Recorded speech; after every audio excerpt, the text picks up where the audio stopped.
O nosso assunto de hoje, galera, nós vamos falar exatamente sobre os fenômenos climáticos. Estou procurando aqui minha caneta, pronto. Nós vamos conhecer alguns fenômenos climáticos, inclusive nós até falamos já sobre alguns, né? Mas eu foquei principalmente na diferenciação de alguns desses fenômenos, inclusive utilizei algumas denominações que nós não tínhamos aí no material, tá? É importante vocês ficarem atentos nesse sentido. E vamos conhecer também alguns problemas ambientais que inclusive já foram falados em materiais anteriores, tá? Então é importante também destacar nessa linha, ok? A gente tem aí algumas falas que vocês já viram, mas que a gente vai dar uma reforçada aqui para não perder muito a informação que já foi ou já aconteceu há algum tempo atrás. Não esqueça, se vocês tiverem alguma dúvida, vocês podem deixar essa dúvida aí no chat do YouTube, e quando eu retornar dessa tela aqui, eu tiro essa dúvida para vocês, beleza? Então vamos nós. Ó. Então a nossa aula de hoje, como eu ia comentando, é sobre fenômenos climáticos, ou alguns desses fenômenos climáticos comuns, né, que nós vimos aí no cotidiano. No Brasil nem tanto, né? No Brasil alguns desses fenômenos não são muito comuns. E alguns problemas ambientais, tá? Que estão ligados direto ou indiretamente a esses fenômenos climáticos. Então vamos começar aqui pelos fenômenos climáticos, tá? Um dos pontos aqui que eu tive uma preocupação de trazer para vocês, galera, é a gente conseguir diferenciar esses termos que aparecem, né? Quando a gente fala sobre alguns desses fenômenos. Então, por exemplo, aqui eu trouxe os furacões, né? Mas bem aqui no final, ó, a gente tem outra denominação também que talvez vocês ouvirão falar, que é a de tufão ou tufões, que basicamente é o mesmo furacão e que só recebe essa outra denominação porque ele ocorre em uma parte do Oceano Atlântico e Pacífico diferente dos furacões. Então, algumas regiões chamam tufão e outras regiões chamam de furacões. Então, ele é o mesmo processo, ele tem a mesma dinâmica de formação e de ocorrência, e que só vai receber uma denominação diferente por acontecer em locais diferentes. Tá? Os tornados, né, que também é um fenômeno climático que está ligado a toda aquela circulação do ar que a gente falou, as áreas de baixa e de alta pressão atmosférica, né? E esses tornados eles também recebem outras denominações. Eles podem ainda, dentro do mesmo processo de formação, né, ser chamados de funis ou um funil, mas aí ele vai ter um processo de formação um pouco diferente, né, no caso do tornado, e ele ainda pode ser classificado como uma tromba d'água, né, ou as trombas d'água, tá? Que também tem o mesmo processo de formação, só que ocorre numa dinâmica diferente. E nós temos ainda os ciclones, tá? É importante a gente destacar que o ciclone, na verdade, ele engloba todos os outros dois fenômenos anteriores que eu coloquei aí. Então, na verdade, quando eu falo de furacão ou de tornado, eu estou falando de dois tipos de ciclones, beleza? Mas eu vou explicar. O efeito estufa, que a gente já falou em materiais anteriores, tá? No caso aqui do efeito estufa, ele não é um problema ambiental, ele está mais ligado mesmo a um fenômeno climático, tá? É só porque ele coincidentemente caiu lá em cima, mas ele é um fenômeno climático e não um problema ambiental. E aí, entre os problemas ambientais eu acabei riscando ali sem querer, nós teremos as chuvas ácidas, essas sim são um problema ambiental, que a gente já inclusive falou em aulas anteriores.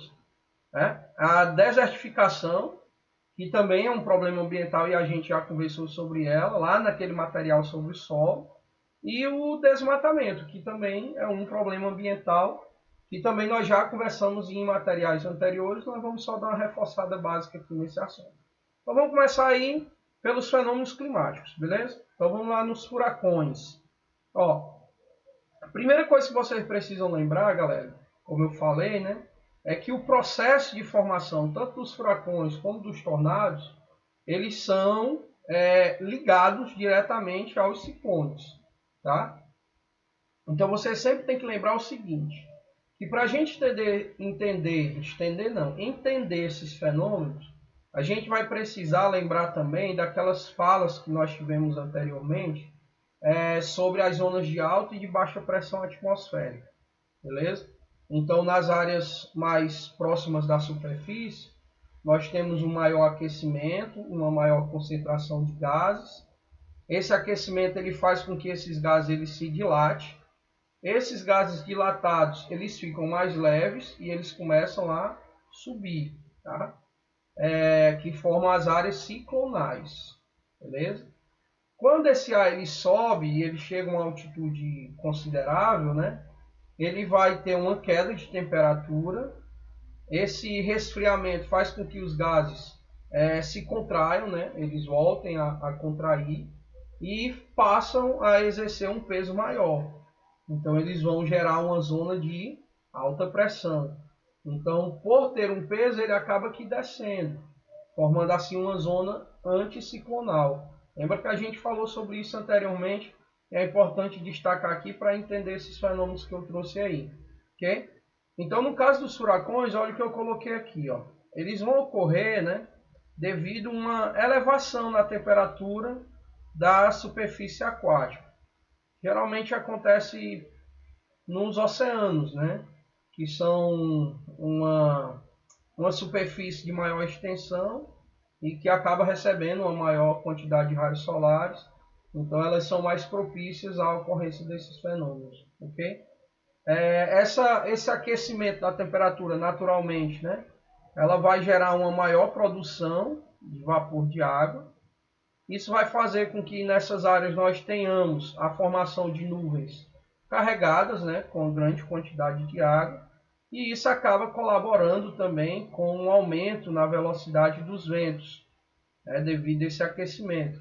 Então é importante a gente destacar aqui que quando uma área ou uma superfície aquática ela apresenta um grande aquecimento, ela tende a fazer com que a velocidade dos ventos ela se torne maior, tá bom? Até por conta da leveza desses gases ao subirem, né? Então nós temos ventos mais rápidos. É tanto que quando se forma um furacão, quando esse furacão ele se dirige para áreas de temperatura mais elevada, ele tende a ganhar mais força. É por isso, eu não sei se vocês já viram em alguma oportunidade, que tanto os furacões como os tornados, que vêm da mesma dinâmica de formação, eles são divididos em categorias, né? Eles vão do F1 até o F5. E é essa intensidade que ele ganha ou que ele perde que vai colocar ele numa categoria, sendo o F1 uma categoria mais baixa até o F5, que seria uma categoria mais alta. Então você pode ter em uma determinada região a formação de um furacão com categoria 3, mas à medida que ele vai chegando em outra área, em que as águas por onde ele passa tem uma temperatura mais elevada, ele passa a ter também um aumento no nível. Então ele pode chegar a um F4 ou um F5 por conta da intensidade tanto do calor como também da produção de vapor de água, tá? Então é importante destacar isso. E quanto maior for a temperatura do local, maior será digamos assim, a velocidade dos ventos, né? Os estragos que esse fenômeno ele vai causar, onde ele ocorrer, tá certo? E aqui vem, galera, ó, aquela denominação diferente. Quando a gente fala do Pacífico, né? Digamos assim, leste, do Atlântico e do Pacífico, mais do lado leste do planeta, ele passa a ser chamado de furacão, ok? E quando ele ocorre na parte oeste, ele passa a ser chamado de tufão, tá? Então, por exemplo, aqui do lado da Cordilheira dos Andes, ali, né, no Pacífico ali mais a oeste, nós temos no caso os furacões, a formação de furacões. E geralmente as áreas mais aqui para o lado da Ásia, a gente já vai ter a formação dos tufões, tá? Então geralmente essa divisão de nomes, podemos dizer assim, ela está mais ligada à região, tá bom? Ela está mais ligada à região, beleza? Só para vocês identificarem. Mas ele é o mesmo fenômeno, tá? Então, como eu disse, há um aquecimento da água, há uma maior produção de vapor, de água, né? Existe uma maior velocidade dos ventos, as nuvens passam a ficar mais carregadas, e como o movimento desse ascendente, ele é, digamos assim, de subida, né? Ou seja, no sentido horário, a formação de ciclones, ó, áreas ciclonais, então eles formam esses furacões, tá bom?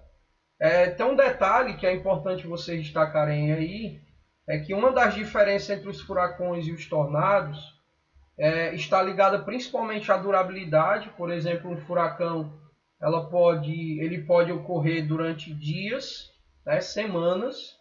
Já um tornado ele tem uma durabilidade de horas, então ele é de um período de atuação mais curto. A outra é a visibilidade. Quando se forma um furacão, você não consegue ver o que nós chamamos de funis, tá? Que é aquele topozinho que vem de cima e aquele que vem da superfície da água. Então você não consegue ver.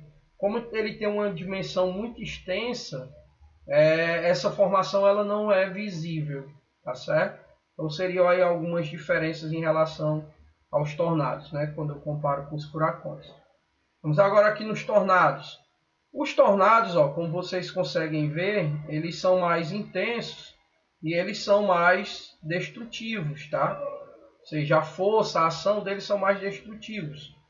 E aí eles conseguem gerar mais danos do que os furacões.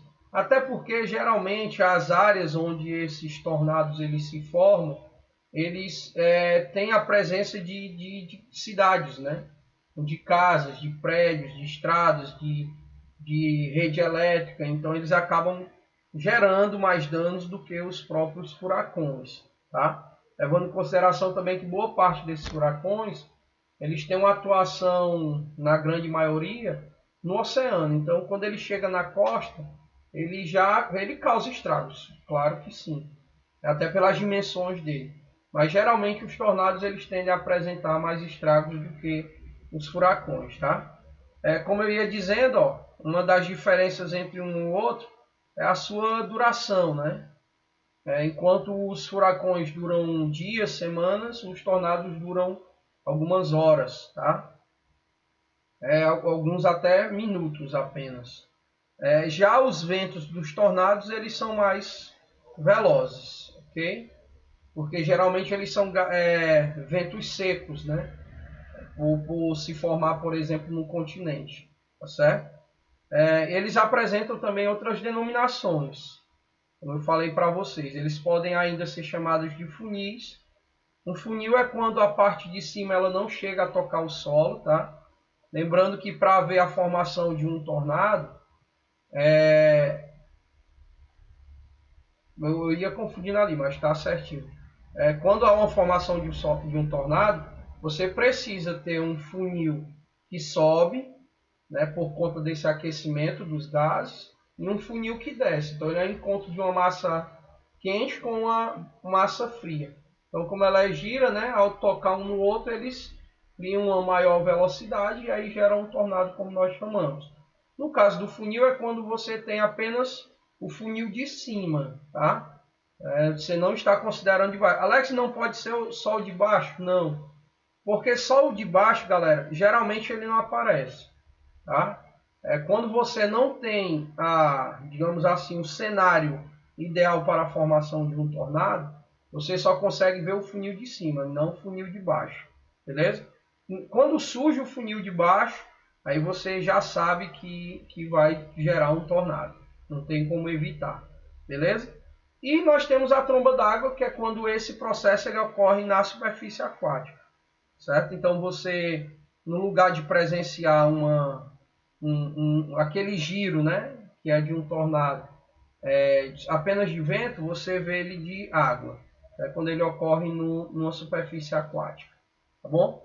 É importante destacar, pessoal, que a região sul do Brasil é a região onde esses fenômenos eles têm uma frequência maior. Então não são fenômenos comuns no Brasil, mas na região sul, ali Santa Catarina, Rio Grande do Sul, chegando mesmo até São Paulo, a gente já tem alguns desses fenômenos aí que ocorrem com uma maior frequência, tá?